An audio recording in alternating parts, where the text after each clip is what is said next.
Salut à tous et bienvenue. Aujourd'hui, épisode 3 consacré à la restauration de la Gamma 125 XT de 83. Allez, c'est parti!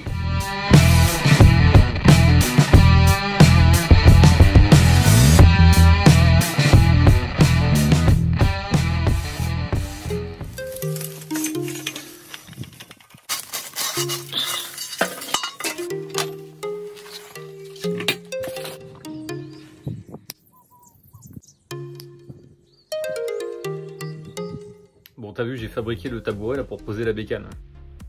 Le problème, c'est que sur cette bécane, le berceau, il est coupé en deux. En fait, il n'y a pas de berceau, c'est le moteur. Donc il faut que je remette le moteur sur le cadre pour pouvoir tout remettre sur le tabouret que j'ai fabriqué. Voilà. Moteur que je toucherai pas d'ailleurs parce qu'il marche très bien. Je pense que c'est juste un problème de carbu. En fait, sur le carbu d'origine, j'ai remarqué que le starter, la tirette de starter ne revenait pas en place. Ce qui fait qu'en fait il est toujours en train d'enrichir. C'est peut-être pour ça qu'en fait il prend pas super bien ses tours quand je suis en 4 et 5.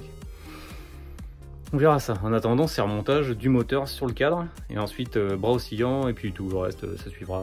Bah tu vas vite le voir. Hein.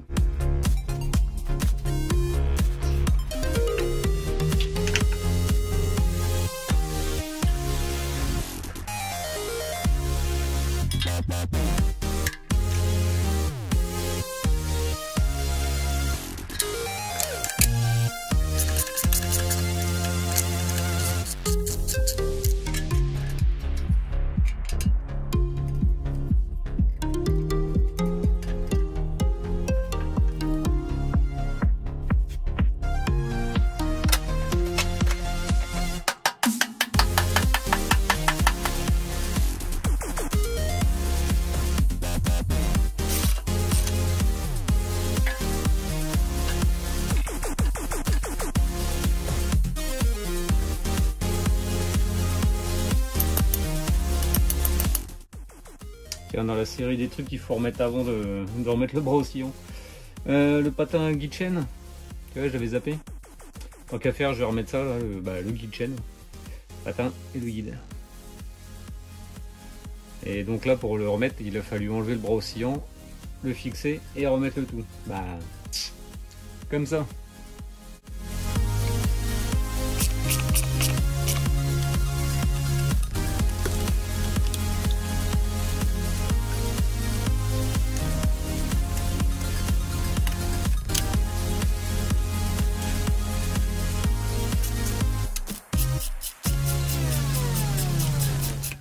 Bon, petite pause parce qu'il est tard et je fais que des conneries.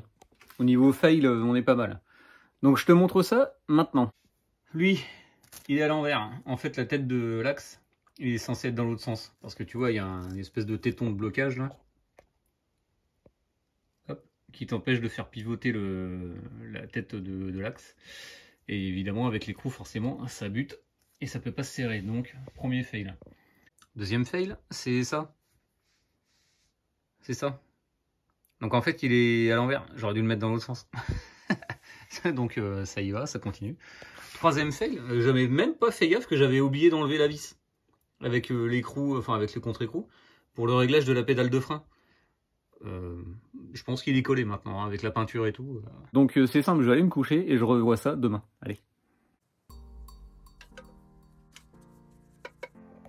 Voilà, je t'ai remis ça correct. Donc comme tu le vois, y a les gras, hein, mais il y a le téton qui bloque l'écrou, enfin la tête de vis. Et je t'ai remis ça à l'endroit.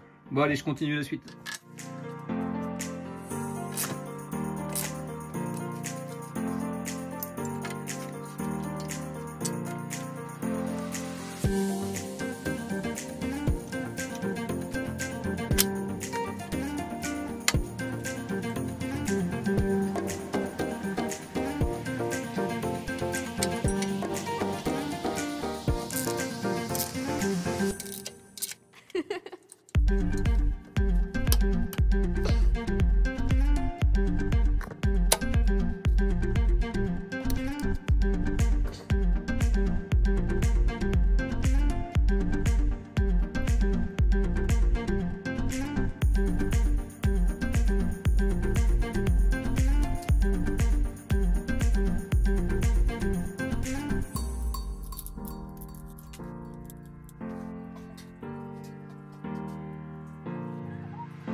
Bon, là, tu vois, en enlevant le capuchon, il y a un hexagone de 19. Alors, comme j'ai pas la clé qu'il faut, bah, j'ai juste remplacé ça par une vis. Écrou contre écrou.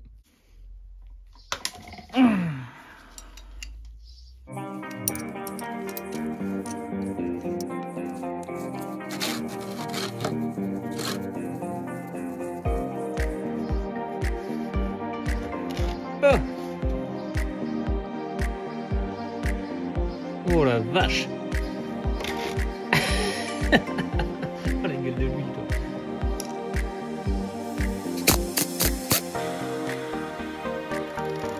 Ça va faire un moment que ça n'a pas été mis dans le...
J'ai mis une chambre à air renforcée en 3 ou 4 mm, je sais plus.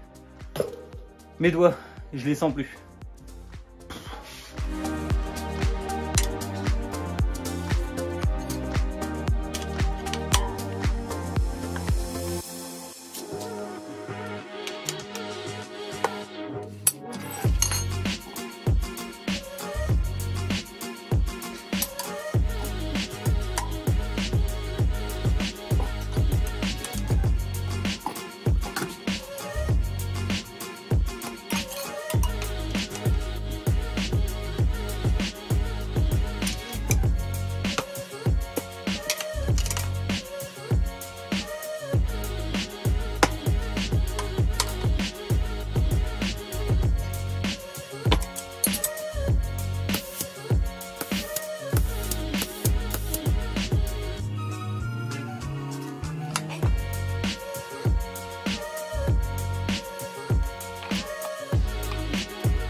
Un nouveau fail, plus de place dans la carte mémoire. No, God, please, no!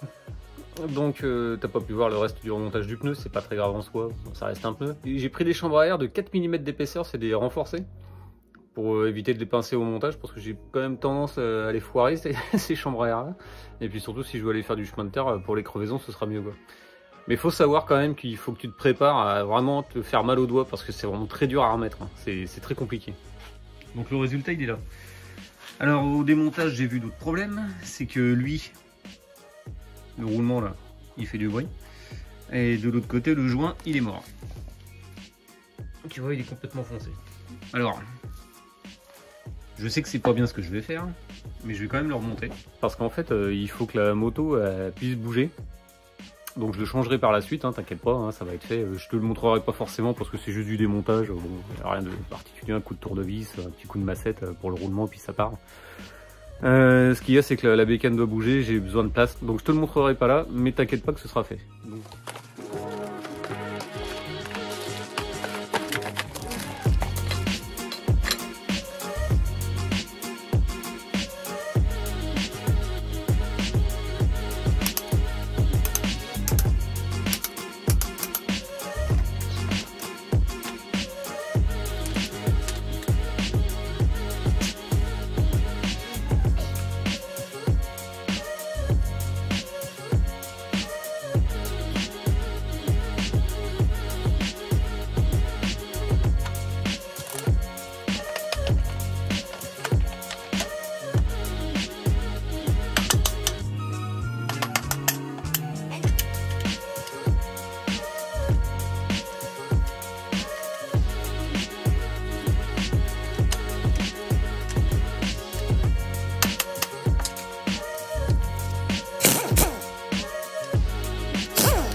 Voilà, l'épisode s'achève sur la fin de la partie cycle. T'as vu, il y a eu des petits problèmes, il y a des petits trucs encore à revoir, je les referai après, hors caméra, parce que ça n'a pas trop d'intérêt. Changer un roulement ou un joint splice, c'est pas ce qu'il y a de plus compliqué à faire.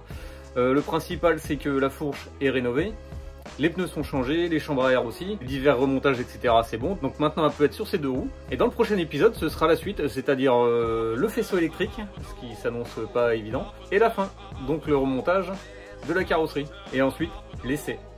Bon allez, je te laisse là-dessus, je te dis abonne-toi, partage, commente, like, etc. En attendant, je te dis porte-toi bien, allez, salut!